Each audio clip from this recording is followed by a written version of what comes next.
To set up alarm clock on Redmi A5, all you simply have to do is first go into the application called clock. So let's go in there, and from here you simply have to press this plus icon at the bottom of the screen, and from here set up your alarm.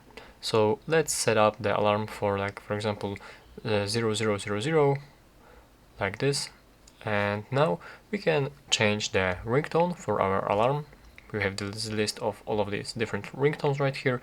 You can add your custom sound if you'd like to, and as you select the sound you can also toggle if you want to where you want to repeat actually this alarm. You can set up to repeat once, repeat daily from Monday to Friday, or you can set up your custom schedule right here.